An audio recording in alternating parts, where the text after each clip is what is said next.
क्या एक सीधा साधा लड़का जानता है करोड़ों की मूर्ति की सच्चाई? क्या राज जुड़ा है उस मामूली सी दिखने वाली मूर्ति का? क्या वाकई में वो मूर्ति जादुई है? और क्या है आत्मा का खात्मा करने वाला चाकू? इससे पहले कि शुभांकर बोलना खत्म करता, बहुत से लोग हंसने लगे, खासकर शाहिद। उसने कुर्सी को इतनी जोर से हिलाया और इतनी जोर हंसा कि वो लगभग कुर्सी से गिर पड़ा। पुष्कर ने उनके चेहरों को देखा और शांति से कहा, रहने दो, आप सभी अपने आप को महान समझते हैं। आज मैं आपको बस ये दिखाना चाहता हूं कि आपकी दुनिया के बाहर भी लोग हैं और आपकी दुनिया के बाहर एक बड़ा संसार। और एक बात और, मैं कोई ऐसा इंसान नहीं जिसे आप लोग बुली कर सकें। ये बोलते ही पुष्कर ने एक मंत्र जाप करते हुए मूर्ति को बीच में ही गोल मेज पर रख दिया।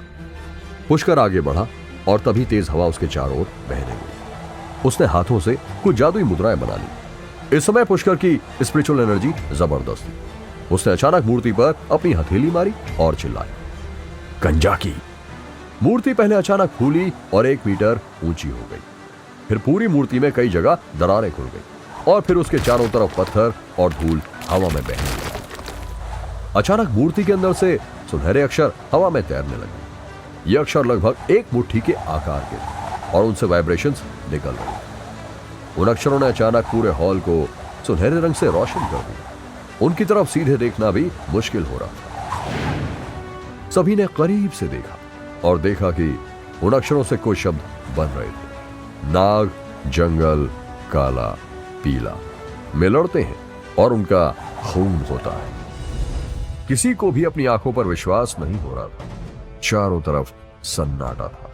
पूरे हॉल में केवल सुनहरे अक्षरों से निकलती वाइब्रेशंस गूंज रही थी। पुष्कर, जो एक हाथ से टूटी हुई मूर्ति को संभाल रहा था, इस समय सुनहरी रोशनी में भीगा हुआ था।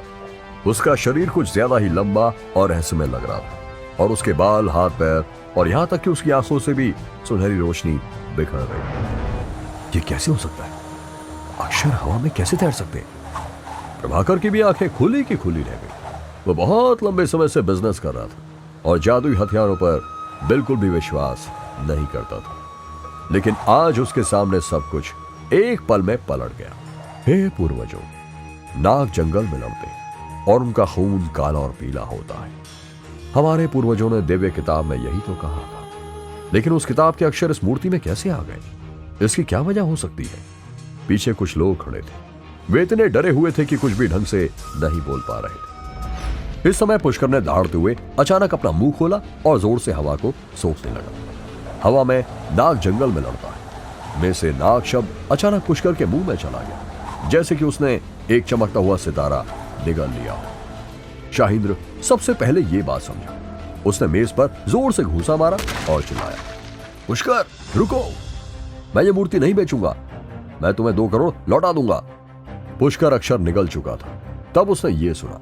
उसने पलट कर देखा और गहरी आवाज में कहा, क्या अब सौदा हो चुका है और अब तुम सौदे से मुकरना चाहते हो?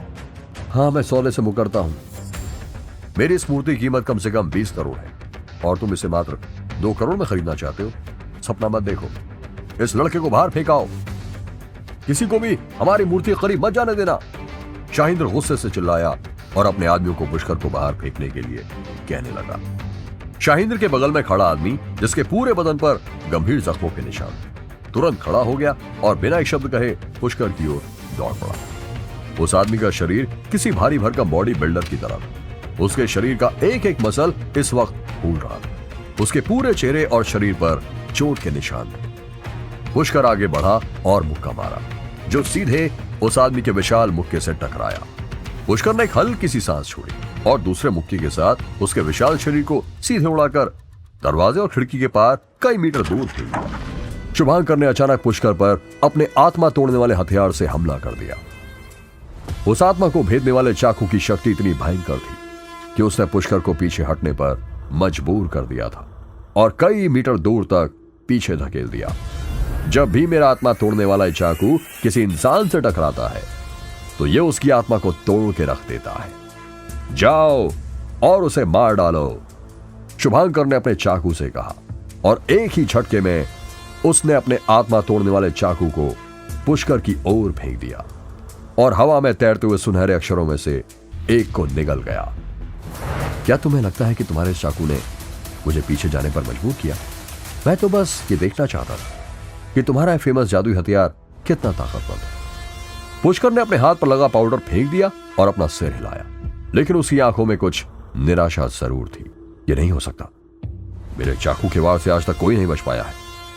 कोई भी मेरे चाकू के सामने आने के बाद जिंदा नहीं रहा है। शुभांकर डर से थरथराते हुए कुछ कदम पीछे हट गया। उसकी आंखों में डर साफ झलक रहा था। क्योंकि मैं बाहर से आया हूं, मैं ही बाहर का संसार, देखो मुझे। पुष्कर ने बोलना समाप्त करने के बाद अचानक अपना मुंह खोला और हवा में तैरते सभी 6 सुनहरे अक्षरों को एक ही बार में अपने मुंह में निगल लिया। तुम्हारे पेट में मेरा गोल्डन अक्षर है और तुम्हें उसे वापस करना होगा। तभी पुष्कर की मुट्ठी से अचानक एक काली रोशनी निकली और उसने दूर से ही हवा में शुभांकर को 3 बार मुक्का मारा। शुभांकर के मुंह से अचानक आवाज निकली और सोने का अक्षर बाहर निकल आया। जब सभी ने करीब से देखा तो ये वही अक्षर था जिसे उसने पहले निगल लिया था। उसी समय पुष्कर ने अपना हाथ बढ़ाया, हवा में तैर रहे आखिरी अक्षर को भी निगल लिया। क्या था हवा में तैरते उन शब्दों का रहस्य? क्या शुभांकर अब मारा जाने वाला था? पुष्कर ने खुद को बाहर के संसार का क्यों कहा? इन सभी सवालों के जवाब जानने के लिए देखिए अगला एपिसोड सिर्फ पॉकेट एफएम के YouTube चैनल पर। और फूंकार के सारे एपिसोड को सुनने के लिए डिस्क्रिप्शन में दिए गए लिंक से डाउनलोड कीजिए पॉकेट एफएम ऐप।